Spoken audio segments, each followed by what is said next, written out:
And two quick things as Herman prepares to make his way up here. One, just so that you know, as party chair, I've issued about 7 calls to convention for other candidates where we found candidates to run for those open seat, those unopposed seats, so that they won't be unopposed. Secondly, there are yard signs back there that are yours to take. The Proud Iowa Democrat and the Equality for Everyone, those you'd have to chip in for those. So next up, to round out our delegation in the legislature, Senator Herman Quirmbach, our senator.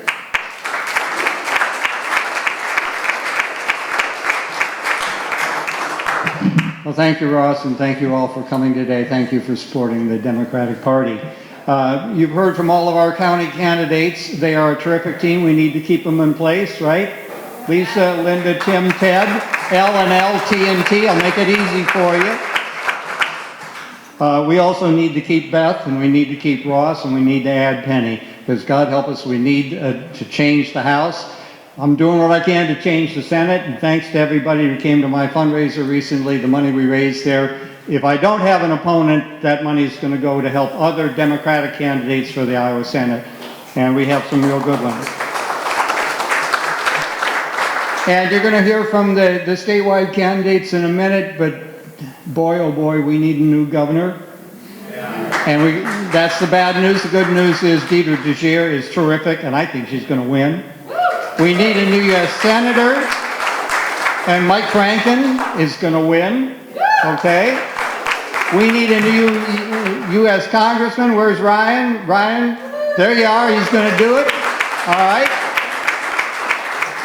Now I want to talk about a couple other things that are on the ballot. We were talking about down ballot. Let's go down, down, down ballot, okay? There are 2 things there that I want you to vote no on. There's a constitutional amendment that would make it almost impossible for us to do any kind of sensible gun legislation in this state. We're calling it the Reckless Gun Amendment. The supporters would tell you, well, it's just about protecting the right to keep and bear arms. That's malarkey. Okay, Joe Biden's favorite word, right?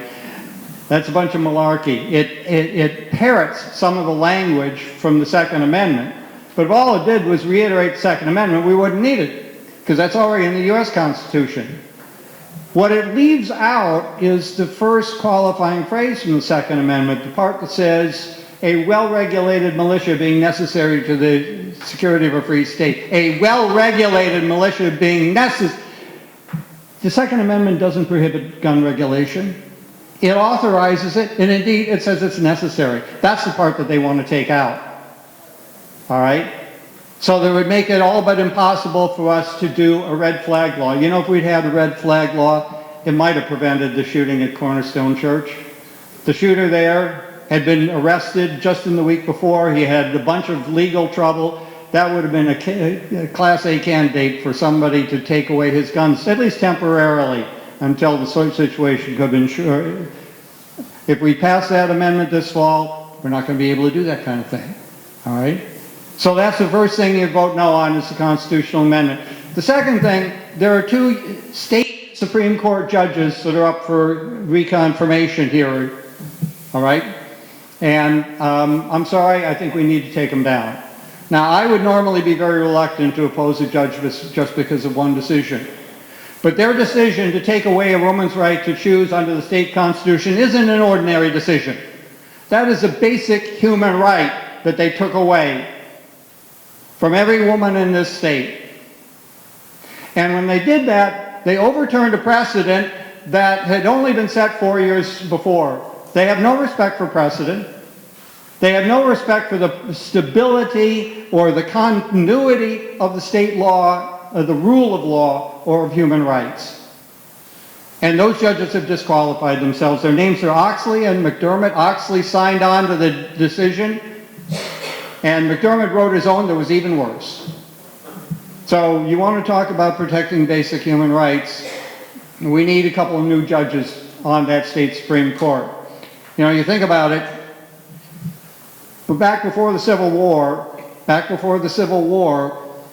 it was a state-by-state issue of slavery. Back before the Civil War, before the Emancipation Proclamation, before Juneteenth, it was a state-by-state issue of whether one group of people could own and control the bodies of another group of people. All right, whether white people could own the bodies of black people. And it was a state-by-state issue. Back then, Iowa was a free state. Well, it's the same sort of issue that's on the line now. Can one group of people control the bodies of another group of people? Can a bunch of legislators or unelected judges, can they control the bodies of the women of Iowa? Let's get out and vote this year. Let's make sure, back before the Civil War, Iowa was a free state. Let's make sure we're a free state again. Thank you very much.